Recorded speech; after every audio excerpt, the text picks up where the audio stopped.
Thank you all for being here this morning. I'm going to take myself off spotlight. I'm going to invite Larry Cohen to introduce our guest today, Ambassador Ronald Neumann, and I'll go from there. Thank you, Jesse. It really is a tremendous honor for me to introduce Ambassador Ronald Neumann. Ambassador Newman is currently the president of the American Academy of Diplomacy. If I could put in a plug for the AAD, it's an independent nonprofit association of former senior U.S. ambassadors and high-level government officials whose mission is to strengthen American diplomacy. AAD represents a unique wealth of talent and experience in the practice of American foreign policy with over 300 members.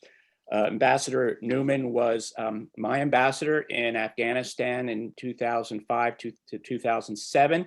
He previously served as ambassador in Bahrain and Algeria.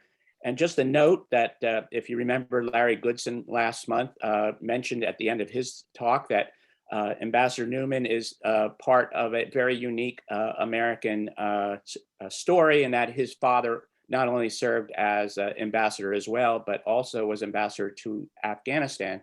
I believe Ambassador Robert Newman served during the Johnson and Nixon administration. So puts you in very rare company, Ambassador Newman, with the Adamses, right? So without further ado, take it away.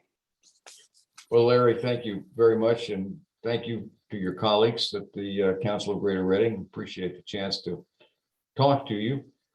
You asked me when we discussed this to sort of reflect backwards and look forwards a bit, which I will try to do in somewhat headline fashion, since after all, we are talking about reflecting on 20 years of engagement here.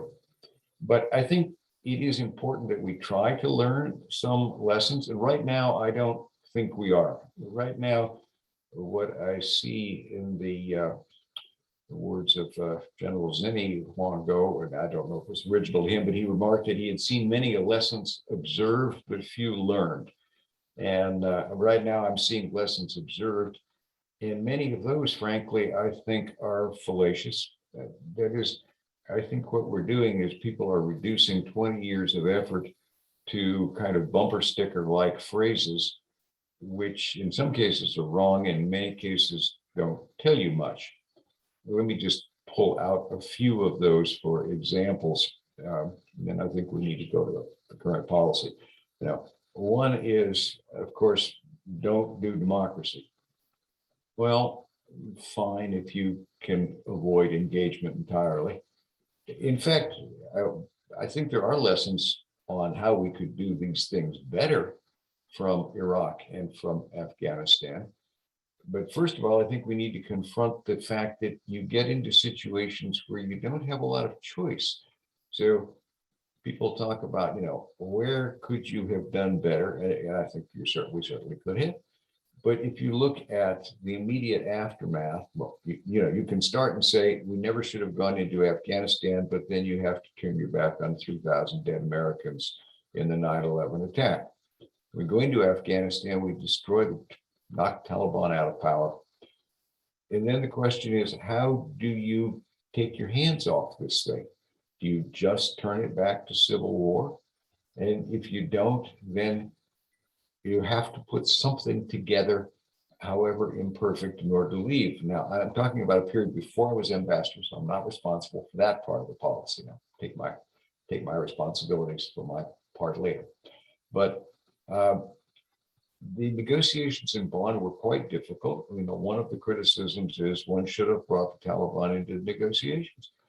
I think in retrospect, that may be a correct one, but it's usually issued without any consideration of how difficult that would have been politically. The war had just been apparently won, with the fighting being done largely by Afghan groups, all of whom were opposed to having the Taliban in, and frankly, even negotiating among them to produce a compromise agreement on who was going to be in the interim government was extraordinarily difficult. So when one thinks about the political lift that would have been necessary to bring in the apparently defeated Taliban and then to force them into the government, I think the criticism may be valid in a theoretical sense, but it is essentially irrelevant in terms of the real politics of the moment.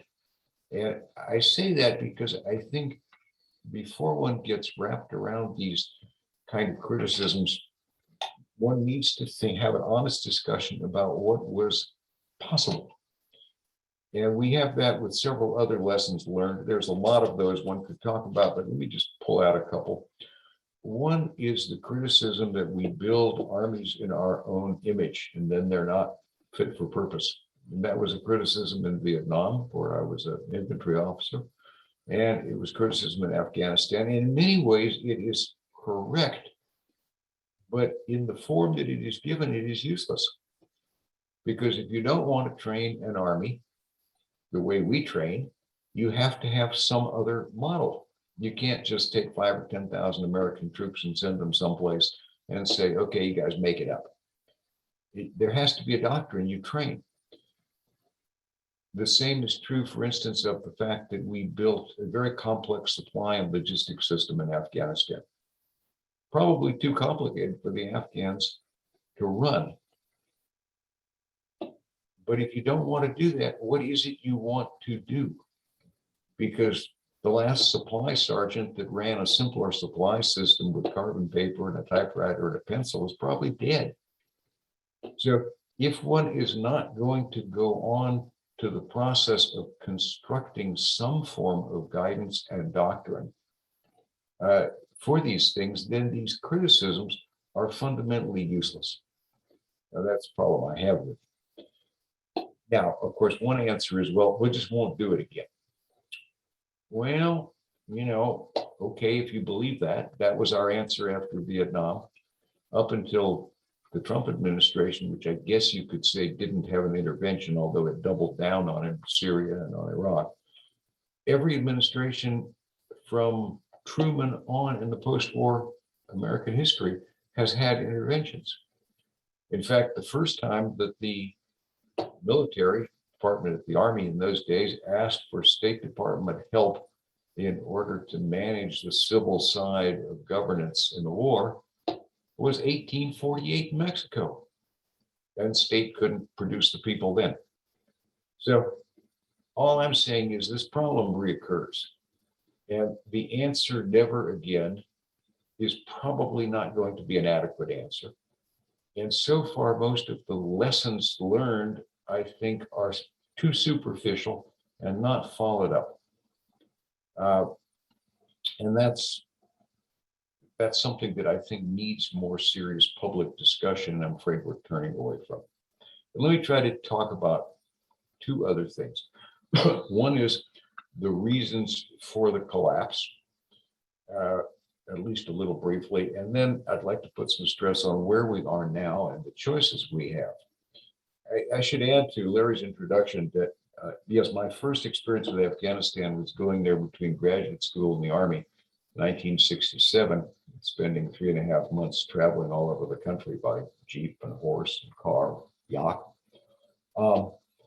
And then after I was ambassador, I started going back to Afghanistan in 2010. I was back pretty much every year, sometimes more than once, up through 2019, had an interruption then for a little health issue and for COVID. And then I was back in July of this year, about 6 weeks before the collapse. And I wrote an article in the Washington Post when I came back in July saying that there were some things I thought we could do, which we didn't do. And I also warned in that article, as I and a group of my colleagues, former ambassadors, had back in May, that if the cities started falling, things could go bad very rapidly. And that, in fact, I used the phrase in both articles, we could have a very messy evacuation. I find no satisfaction in retelling that, except to point out that the idea that nobody could foresee that things would go bad quickly, I think does not stand up to the test of experience. So, a couple of things. One, there is another bromide out there. The Afghan army would not fight. This is simply wrong. For the last several years, really from 2015 on, the bulk of combat has been with the Afghan army. And people frequently refer to the fact that we had about 2,600 fatalities in Afghanistan in combat. and say, you have to stop that. Well, from 2015 to our departure, not counting the 13 who died at the airport in that bombing, we had only 66 casualties in that almost 6 years. In the last 3 years, our casualties were, well, last year they were none, and the 2 years before they were 15 and 20. So the fact is, the war was being fought by the Afghans. The Afghans were losing every year more casualties and fatalities than we lost in the whole war. So it wasn't that the Afghan army wouldn't fight. Now, some parts were a lot better than other parts. But the fact is, the question has to be rephrased as, why did the Afghan army quit fighting? And I think there are, broadly speaking, two answers to that question. One, fairly enough, is the Afghan political elite, which could not stop fighting with each other over power sharing, and which I think did undermine the coherence of the Afghan forces. There are moments when I'm feeling a little bitter when I think the Afghan political leaders may deserve what they got, but the Afghan people certainly did not. But the other cause of collapse was us, the undermining of Afghan morale. Because when an army that has been fighting quits fighting, you have to look at morale and not just how many guns and vehicles they have. The collapse of Afghan morale, to which we contributed mightily, extends to two administrations. It's not simply a criticism of the Biden administration. The withdrawal agreement signed by under President Trump, which was not a peace agreement, it was a withdrawal agreement, was done without the cooperation of the Afghan government. It was done in some cases over their opposition. The theory of the case was not entirely that. The theory of the case that Ambassador Khalilzad was operating under was that if we committed to withdrawing all American troops, the Taliban would then agree to negotiate with the Afghan government. And when we signed the agreement, we made it clear at the time that this was what we called condition-based. That is, we did not necessarily have to continue the withdrawal if the Taliban didn't keep their part of the agreement. And so we pulled out the first part of the troops automatically. But both then Secretary of State Pompeo and Secretary of Defense Esper, military commanders, were all very clear this was conditions-based. The problem with that was that it wasn't conditions-based, because we then proceeded to ignore the conditions. And President Trump kept moving troops out faster and with no regard for the fact that the Taliban were not engaging seriously in negotiations. They were not breaking their links with al-Qaeda. They really weren't doing anything we expected except refraining from attacking American troops. For that, we didn't need a long negotiation. We could just leave. So we said it was conditions-based, and then we made very clear we were going whether the conditions are kept or not. So this began to fundamentally undermine Afghan belief that we were actually trustworthy, that we meant what we said. And then when President Biden made his announcement, and remember that President Biden first made a big deal about going out and consulting with the allies. And then he proceeded to ignore everything the allies told him. The British, the French, the Italians, the Germans all believed we should stay in Afghanistan. To me, it's a kind of a funny world where the Italians and the Germans want to stay involved in the war and we want to quit, but that's the way the world is. We ignored them. And when President Biden said there's no real problem with the allies, that's absolute nonsense. You know, the British Parliament publicly condemned us in a public session in Parliament. It's one of our finest allies. But President Biden, when he made his announcement of the withdrawal, said that not just that we would take the troops out, but he said that we would continue to support the Afghan military without troops. But we had no plan for that. It was not just a matter of the troops. We had 15,000 contractors in Afghanistan. And this goes back to the problem I mentioned earlier about if you don't want to build the army like us, you have to build it some other way. Well, we didn't. We built a supply system that required our participation with the contractors. We built an Air Force that required our participation with contractors to keep the planes flying. That was our decision. That was the way we built it. And then we decided, yeah, sorry about that. We're taking all of this out. And we had no plan, zero, none, for how we would maintain any of those services. So we caused a huge doubt among the Afghans that we actually would carry through with our support. And when I was in Kabul in July, I found there were rumors widespread among Afghans asking, have the Americans changed sides? Have they actually done this in order to promote the Taliban victory? Now, that was nonsense, but it shows you the degree to which people totally distrusted what was going on. So when people were looking over their shoulders and wondering whether anybody was going to be there and whether there was going to be any support, this was the kind of thing that contributed enormously to the military collapse. And I could go on, but the point is, you had a loss of confidence in the Afghan government, which they partially deserved.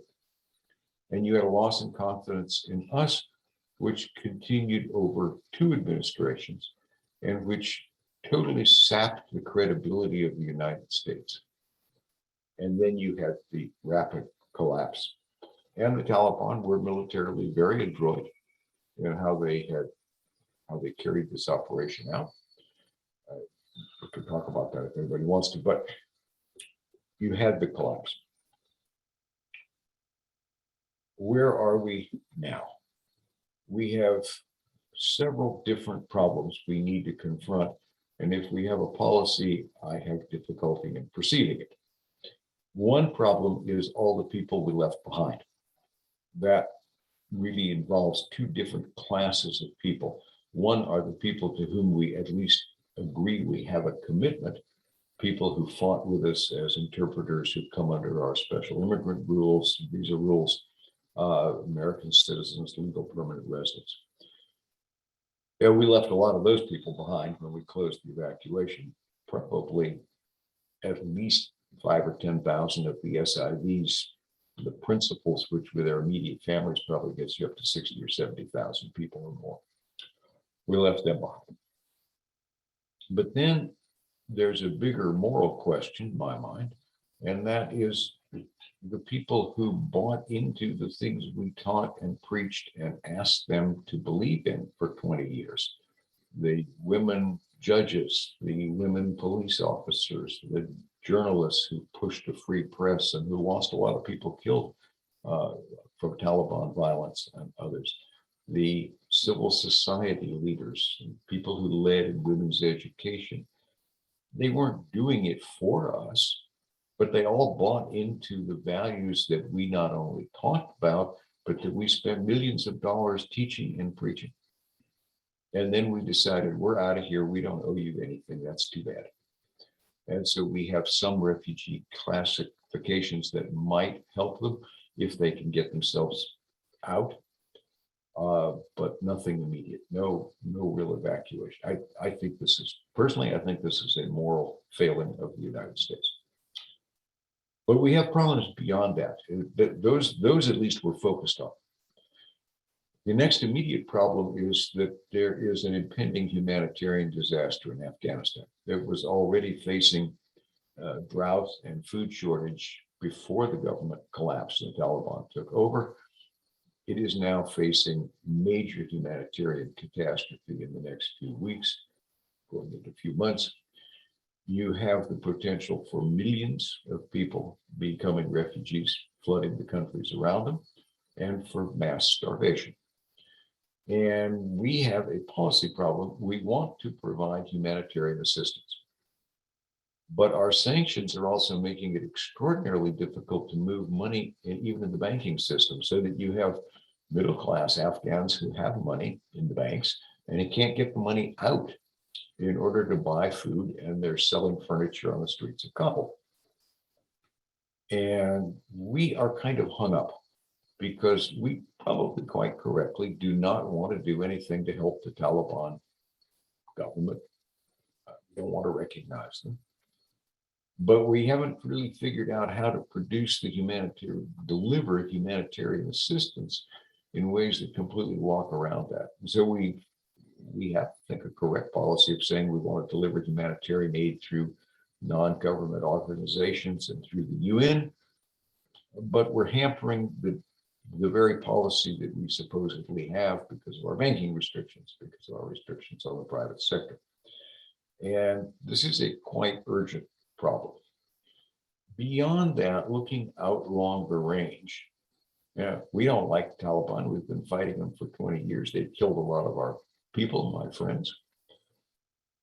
But we have to deal with the fact that things can get worse. This is often the case in Afghanistan. I don't know when Afghanistan offered good choices, certainly before my tour. Mostly we choose between bad and worse. And sometimes it's hard to decide which is the bad and which is the worst.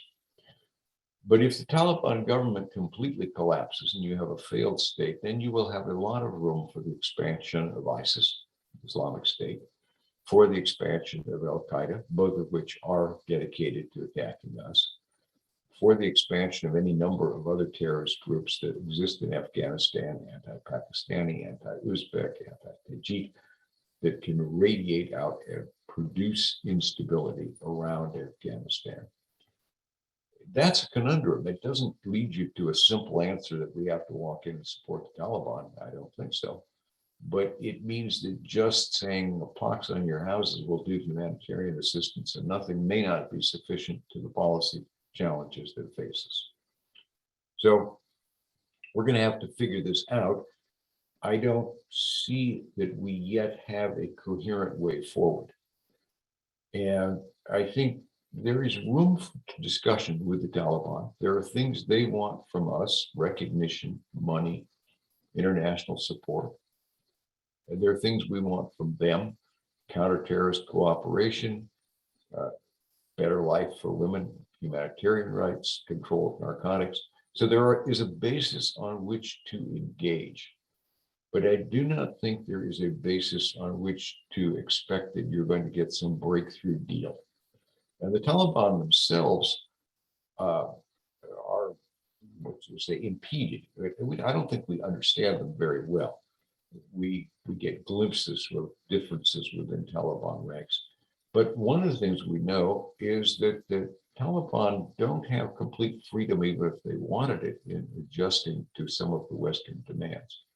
So there was an article a few weeks back in the Washington Post where they interviewed some Taliban on the streets in Kabul. And these were basic, your basic foot soldiers. And 2 or 3 of them, and their attitude was, well, this peace is a good thing, but I joined jihad in order to be a martyr. And how am I going to be a martyr if there's peace? Well, if you have people with that kind of attitude, you're probably not going to be easily able to go say, well, I know you want to be a martyr to bring back your vision of Islam, but by the way, we're walking away from some of that. We're going to go to more women's rights.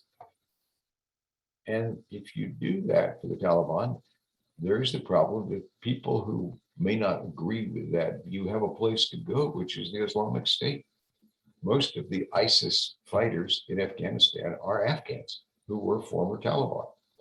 So if the Taliban moves too far in accommodating Western values, it may find that it has a more difficult military challenge coming from its right side, from the Islamic State. So all of these things are going to make it very slow to negotiate. We don't want to be seen as recognizing them, but we are talking to them. And we're going to have to grope our way forward, probably with a lot of kind of little bitty agreements. We give something in order to get something, and then we have to monitor whether we're getting it.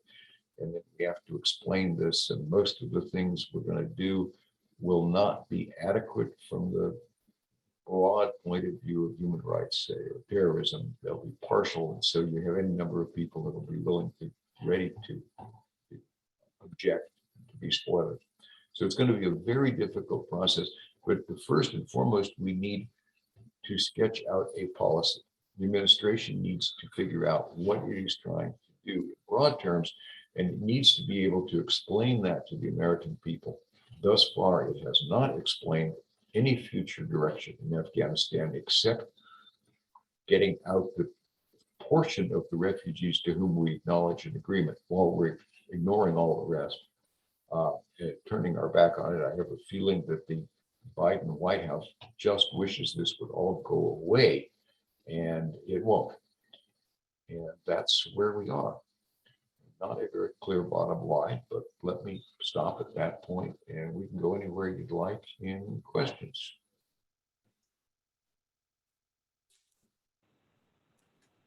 Thank you very much, Yeah. Ambassador. Jesse, do you want me to take over? Do you want to take over? No, I just want to say real quick, as some of you have seen, feel free to drop any questions you guys have in the chat. Larry, go ahead and knock around. If I see anything come in, I'll go ahead and inject it. I will say that we had one question submitted pretty early on from Dave Carroll. Under Trump's agreement with the Taliban, how much flexibility did Biden really have? What were we committed to? You know, how much leeway did he have to work with that? From there, I'll maybe send you some more, Larry, but you guys can go ahead and take it away. I think he had as much flexibility as he wanted to have. First of all, there are other policies that Trump declared, which Biden, has reversed, including the Iran nuclear agreement he was trying to. Secondly, because the Taliban was not keeping its side of the agreement, and we had said the agreement was conditions-based, we had plenty of flexibility if we wanted to exercise it, to say, no, deal's off. You're not doing what you said. There are no substantive negotiations. You had a year in which you have just balked at anything other than procedural talks. You haven't actually engaged with the Afghan side, and therefore we're staying. Whether that would have been a good decision or a bad decision, different question. But in terms of was Biden really bound by this? No, that's nonsense.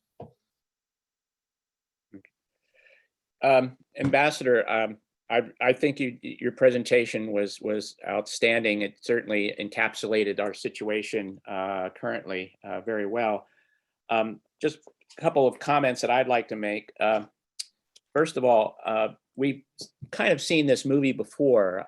In the 1990s, of course, the Taliban took over. They were under sanctions, and we saw what happened within a few years there. But I'm not going to ask you to try to compare what happened 25 years ago with today. But one of the things that I observed when I was stationed there, and I also traveled back and forth to Afghanistan numerous times since serving, is that the Taliban have to be kind of viewed within the context of Afghanistan's own ethnic situation. They were predominantly Pashto, of course, a very kind of almost Deobandi Sunnism. Afghanistan is a mosaic of nationalities, and the Taliban, of course, don't represent all those nationalities. Also, even within a clan or a tribe, you would still have members of that tribe that would be would go into the military, might be police, Afghan National Police, and then other members of the same clan or family going into the Taliban. To them, it was perfectly natural that you would hedge your bets by having family members on both sides. That this is a kind of situation that we never bothered to understand. It goes against our own culture. It goes against our own kind of nationalism, and perhaps you could address a little bit about that, the differences and how we frankly misunderstood, never bothered learning some of the nuances of Afghan culture and how this all revolves around it. Oh, happy to address that. I mean, I can do a whole lecture on that, but don't tip me too much here. But let me talk about a couple of basics. One, and it's not because Afghans are like, they're not human like us, they're different, but they're conditioned differently. So think about a couple of really basic things. For Americans, peace is a norm. And if we have a crisis, whether it's a hurricane or a war, we start asking, how soon can we get back to normal? If you're an Afghan, your age, maybe even, well, maybe not quite my age, but you have to be my age to remember a time when there was peace in Afghanistan. If you're under 50, then your conscious life has been war. That is the only norm you've known. That's a huge kind of different change. Another thing is that we're people of plans, and we're used to having plans, and if the plans are working, we're fairly optimistic, things are moving along. If you're an Afghan, what you've seen is that plans are constantly disrupted. They're disrupted by foreign intervention, by coups, all kinds of things. So one of the frequent problems we had, I think, was that if you have an American and an Afghan and you're midway in a plan and you're looking at the same things, the American view may be, this is really positive, we're moving along. And the Afghan view may be, well, it's okay, but it isn't good enough yet to ensure survival. And so the basic view is not quite negative, maybe, but very cautious. Yeah, so there's some of these very basic differences. There's some caused by history. I remember at one point when I was back doing a survey of Afghan local police, and I was in Helmand, actually, up in the Kajikite Dam area, talking to this old police chief. And I asked him, what are you going to do if this doesn't work? And he said, I'll surrender. Because he said, you need to understand, if I just put my gun down and go back to my village, they'll hunt me down. We have blood debts. But if I surrender with my unit with arms in our hands, that's honorable. They'll leave me alone. We needed to work on these things. And I think one of the things that bedeviled us was our short tours, that we never built a learning culture because we were always rotating people in and out. And I think that's a problem. We had that problem in Vietnam. There was John Paul Van, who I met back in '69, named Conjure with in Vietnam, but most younger people won't know today. But he was the one who said, we don't have 12 years experience in Vietnam. We've got 1 year's experience 12 times. And we did that in Afghanistan. So on the one hand, you've got the differences, but on the other hand, we rotated people so quickly that we never could build a learning culture.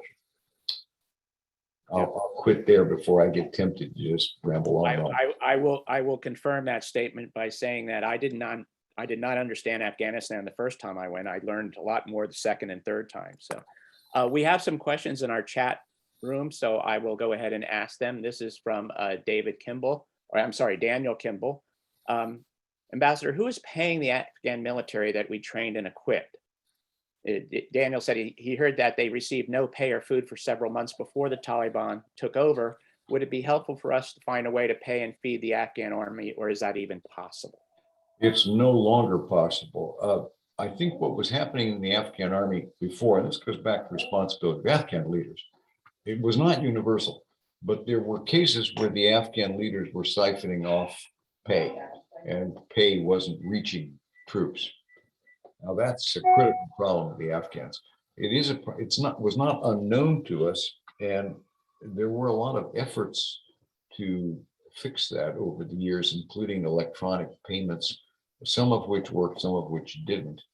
And it was a very mixed picture. It wasn't one thing. So there were at one point troops in Helmand that really were not getting paid. That I remember a year or two ago when I was there talking to journalists who'd just been with troops in Helmand.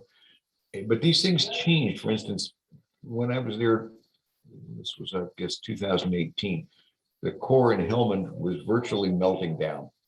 It had terrible command. It was one of the worst units in Afghanistan. By the time of the collapse, a new general had taken over, Sami Sadat, and it was probably the best corps in Afghanistan. And it fought right to the end. And so that problem had probably gone away in that unit. So it was a complex picture, but the part of the problem was there, and it goes to the responsibility of Afghan leaders, definitely. Now there is no mechanism. I mean, that army is gone, and there is no mechanism that would bring it back. The Taliban are trying to bring some of it back. They're trying to kill some of them and bring some of them back. But there's no mechanism that we can,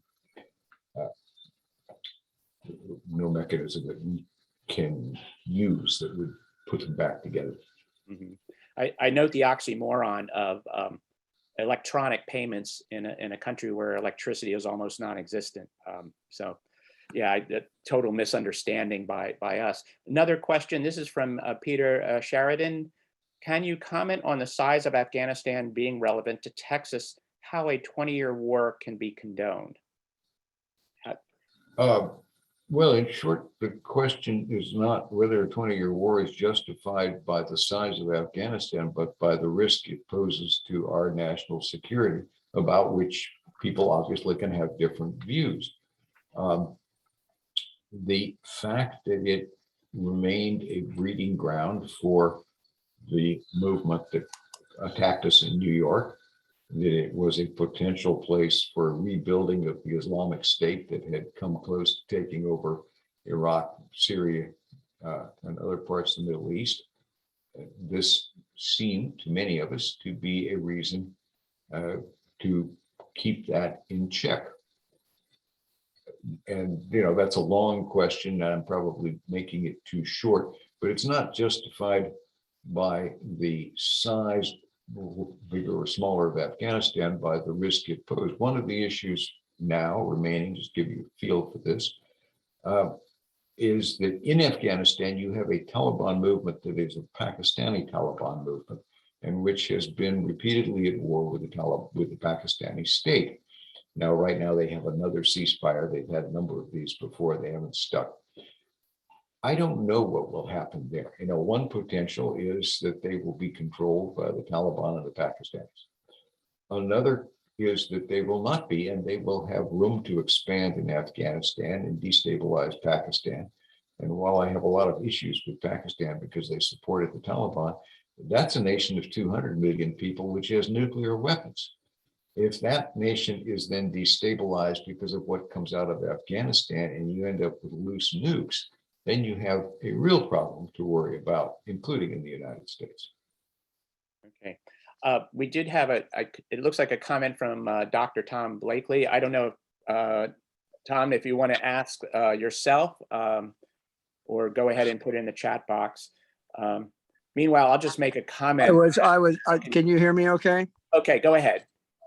I was typing laboriously and then it erased. So thank you for allowing me to ask the question.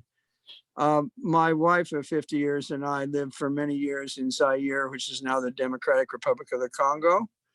And we did some consulting with the U.S. Agency for International Development for a huge grassroots development project. So we had occasion to be in Kinshasa and work with diplomats at USAID, but also in the embassy and so forth. A number of people at that point had come over from Vietnam after we exited Vietnam. It was quite interesting because they knew practically nothing, of course, about Central African realities. And one of the criticisms from British diplomats was, and I wondered if you would comment on this, that these diplomats said that whereas the British would have specialists in a world area or in a country that would stay for a very long time and would really know the situation really well. Whereas if you wanted to rise in the American Foreign Service, you really couldn't be tagged as being a super specialist in anything, that you wanted to be a jack of all trades more. And that's how you would rise in the American diplomatic bureaucracy.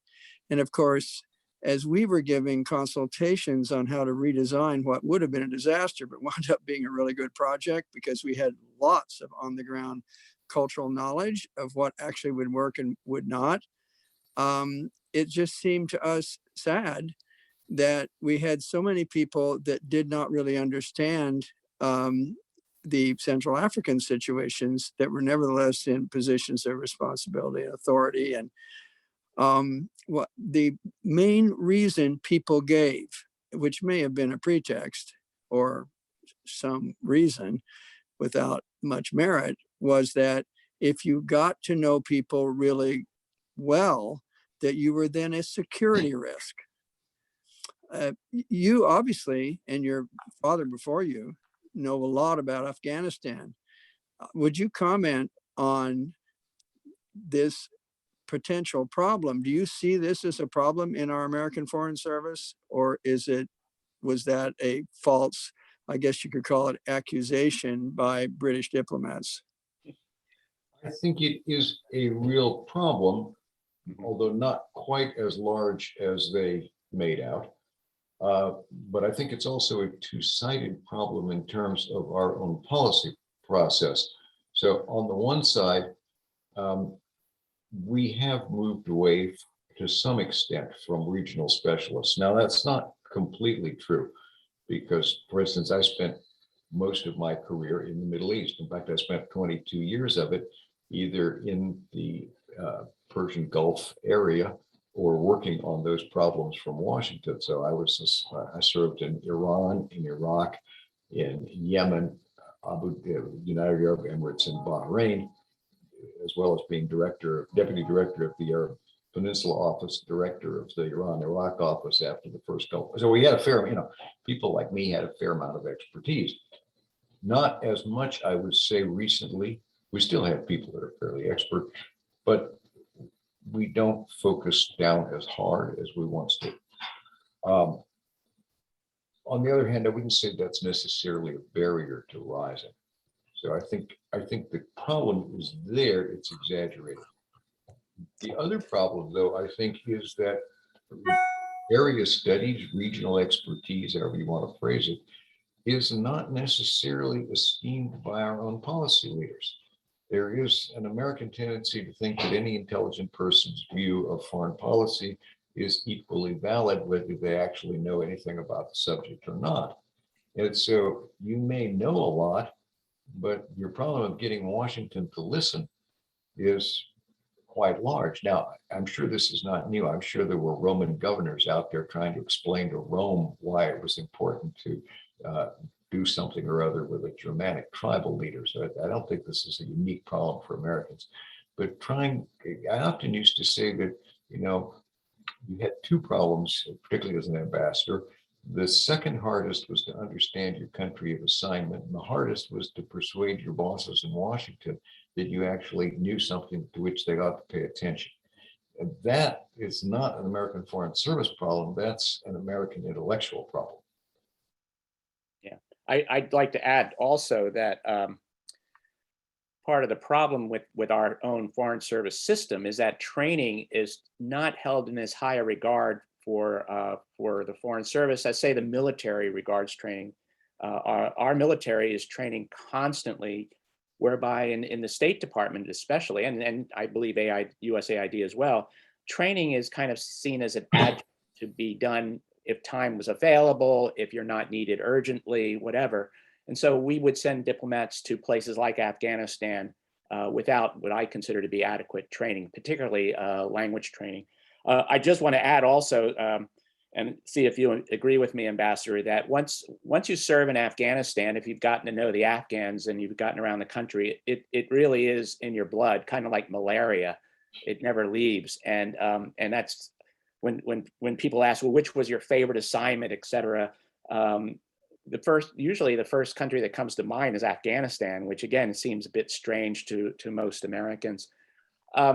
I'm looking to see if we have any more comments in the chat box. Jess, is anybody want to raise their hand and speak orally?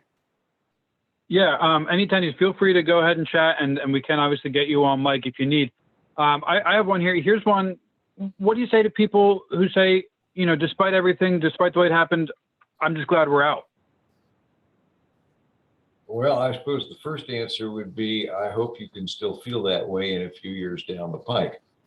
The argument about whether or not we should leave turned on the question of what might happen afterwards. And I think in many ways we had, over 20 years, a lot of people locked into views that I think became factually resistant on both sides. So we'll see. You know, there's a larger problem that kind of a riff on your question, but one of the problems that I think bedeviled us in Afghanistan is that since World War II, we have a definition of victory. Looks like surrender on the decks of the Missouri. If we are going to be engaged with non-state actors, Islamic State, Taliban, Boko Haram, any number, which have, they're not states and they have regenerative capacity, it is probably not possible to have surrender, victory in the World War II kind of terms. If that is the only acceptable definition of victory, then you have predetermined that America must fail in all such contests.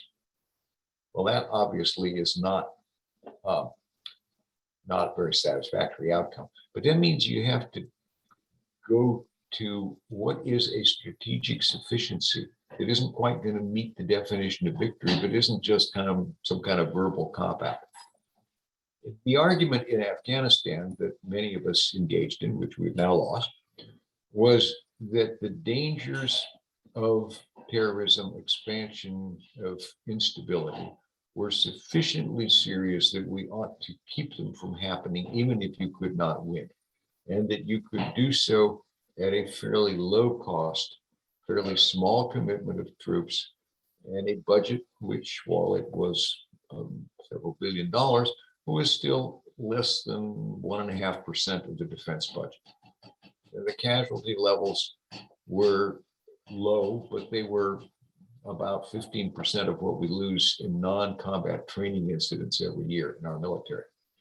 So, you know, not cost-free by any means, but perfectly manageable. The other argument is, you know, well, we're tired of this, don't want to manage it. And so it never really was an argument about the risks being acceptable. It was rather an argument about, I don't want to think about that anymore. Now we'll find out, you know, we've made the decision. If it all goes into the rear view mirror, we may have a humanitarian catastrophe for which we have some responsibility, but it won't really affect us in the States. Okay. If in fact we end up with nuclear problems in Pakistan or the Islamic State being able to regroup and eventually attack us again, then we may be less satisfied with those answers. But we can argue about them endlessly, but time is going to tell. We have a Ambassador. Question. Go ahead. I was going to say, what you mentioned that sort of the treatment, the attitude towards the humanitarian disaster. I'm curious, how concerned is the Taliban about that humanitarian disaster? Do they care? Do they acknowledge it? Do they refuse any responsibility for it? I mean, what are they? How are they spinning it from their end? They are. It's a very good question. They are showing concern, but I would say not overriding concern. They are showing concern, first of all, in the fact that they have been basically okay with letting aid flow through the NGOs and through the UN without insisting it has to come through the Taliban. Whether they will put pressures on later, because they may decide that, you know, it'll be worth a few people starving if it forces the West and the Americans to recognize them and let more aid move freely. There is a question whether the Taliban put the survival of people ahead of their view of their Islamic purpose. We don't really know that.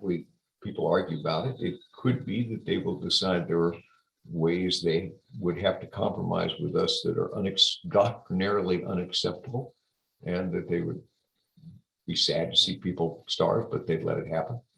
We don't really know that. This is an area where we need to explore. And it's one of those where I think having a lot of contact with the Taliban at various ways is going to be important, because we need a better understanding of what motivates them. And I was on a group chat very recently with a number of people that are still in Kabul, some academics that I really respect.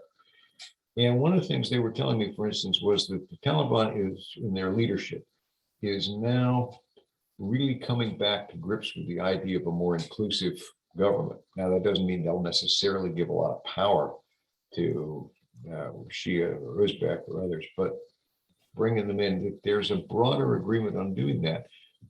And at the same time, they were arguing there's a big split between Kandahari Pashtuns who want Barada as the prime minister and Haqqanis who are absolutely opposed to that, and that has stalled this discussion.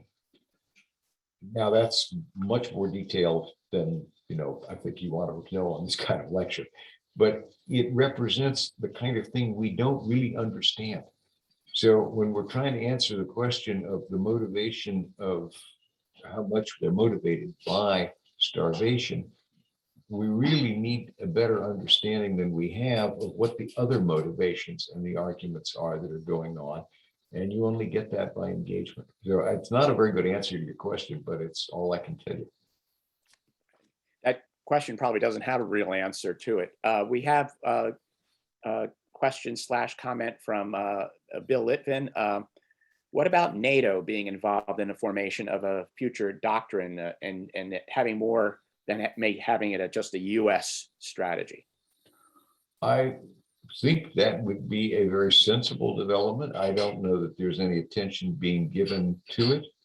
I pull out one area that would make a lot of sense. There's some, kind of mini example.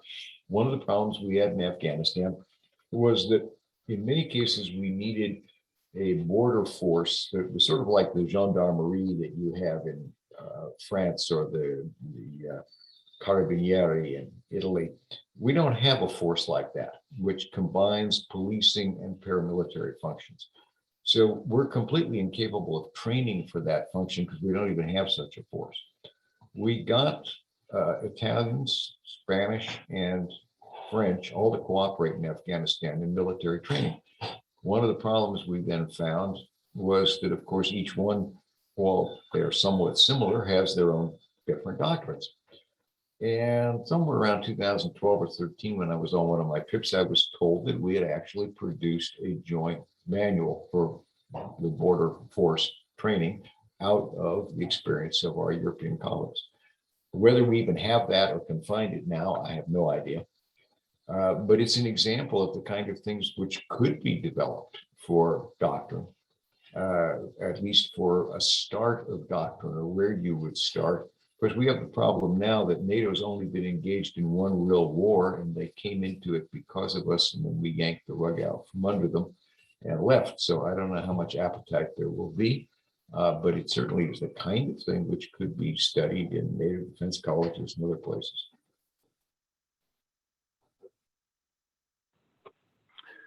Yeah, and here's one that I wanted to know. I hadn't thought about this mindset until you mentioned it during your presentation. Peace doesn't allow for martyrdom, and that's not a topic I really consider much in my day to day. Where does the Taliban place a priority, on peace or on furthering jihad?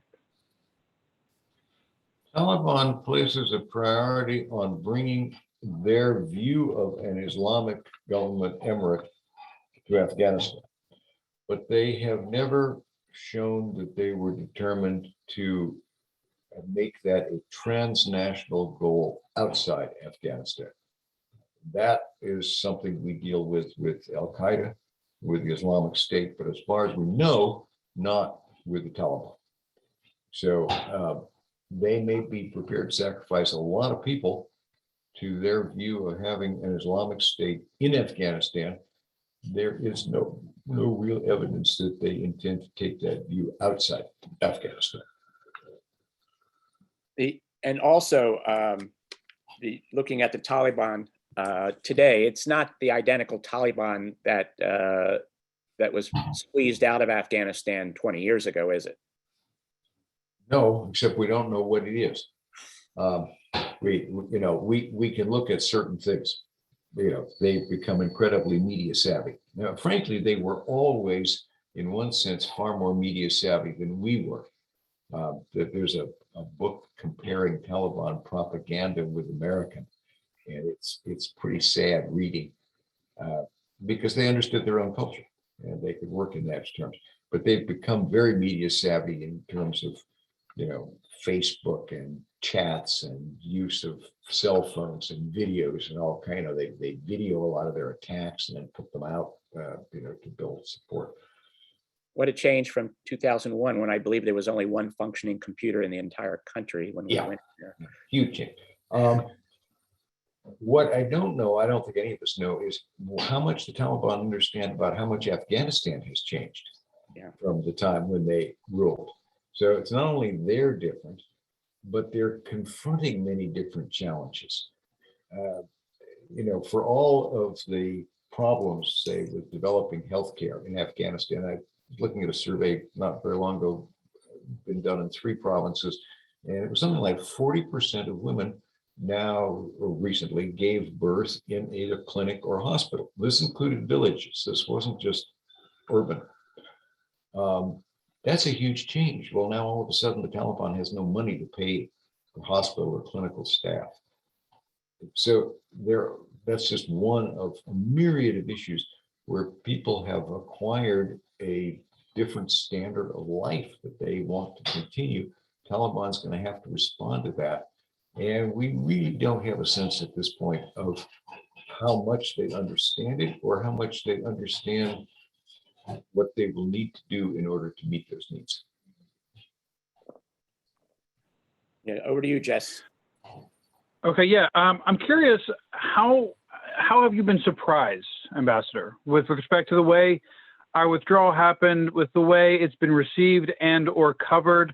What about the process would you have expected to happen that didn't, or vice versa? What would you thought would have happened or didn't think would have happened that actually did come to pass? Within our process, I disagreed with the decision to withdraw, but you can argue either side of that. The execution of that decision was, to my mind, just an unmitigated disaster. That we were prepared to pull out without any plan to carry out the policy we announced. That was a disaster. I would say the degree to which the Taliban were able to negotiate surrenders has been something of a surprise, although I had myself predicted that things could go very quickly. There are other surprises. Well, there was, for a very brief period, a frankly legitimate resistance to the Taliban after their attacks began. It was one of the things that I came back from my July trip noting, that there was a degree of spontaneous resistance, and it wasn't just the old warlords, but there was no adequate backing of it, so it was very much stillborn.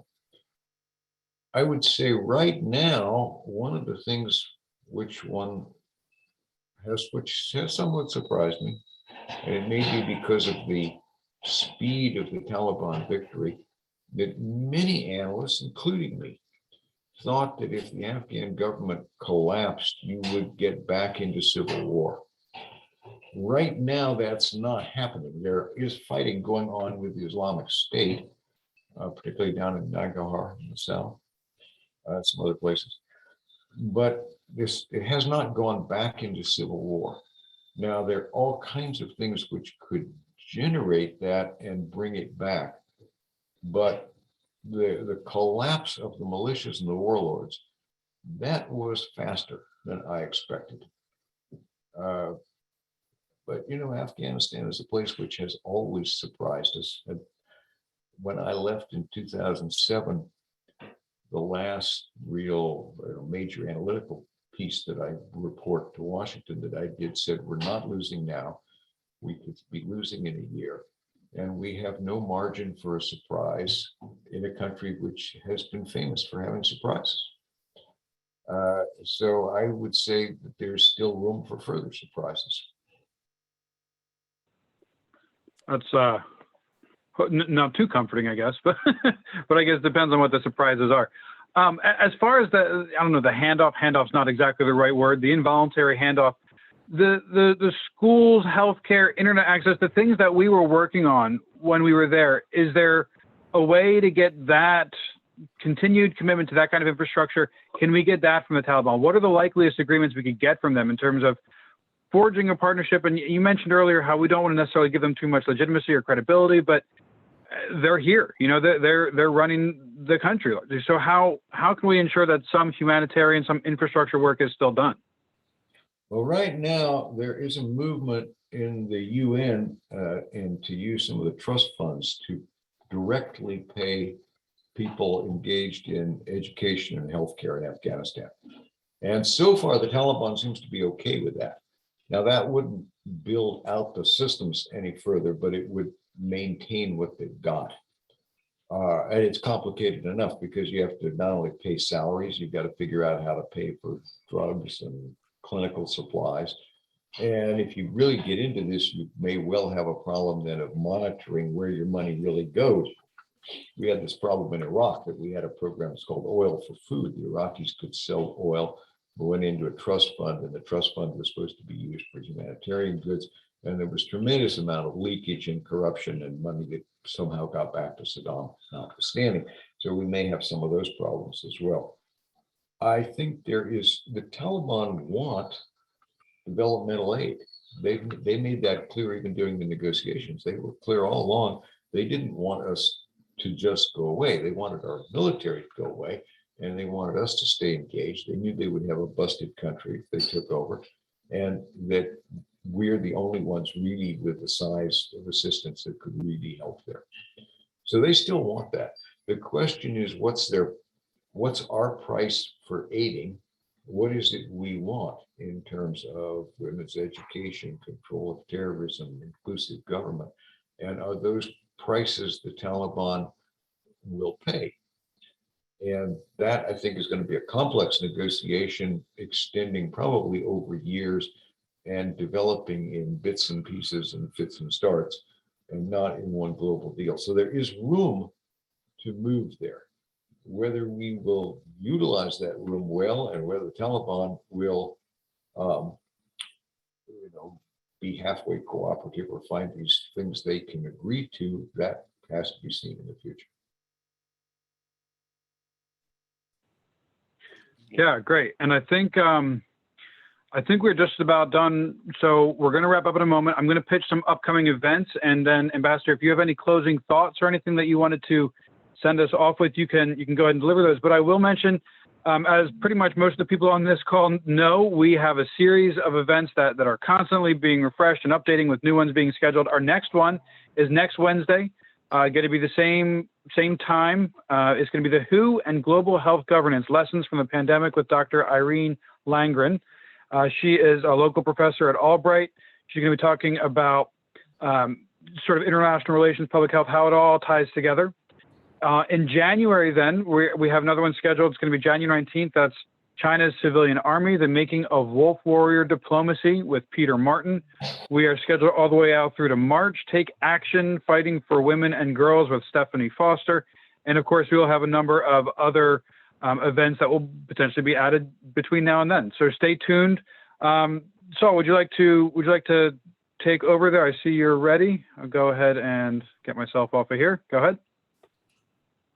Thank you, Jesse. Yes, I'd like to add to what you've said. Thank you very much, Ambassador Newman, for your service to our country and what you shared with us today.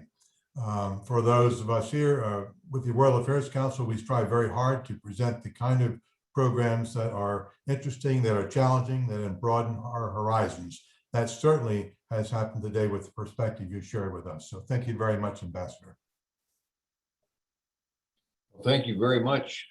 I would only say that while we are out of Afghanistan, I hope we will not wholly put it in the rearview mirror, both because I think we have acquired a moral responsibility to a certain class numbers of Afghans, whether or not we choose to exercise that, but also because Afghanistan has shown that it has a repeated ability to cause us major problems.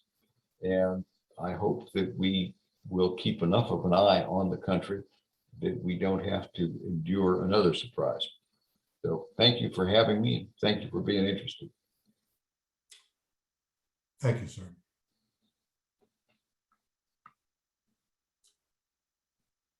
see everyone next week.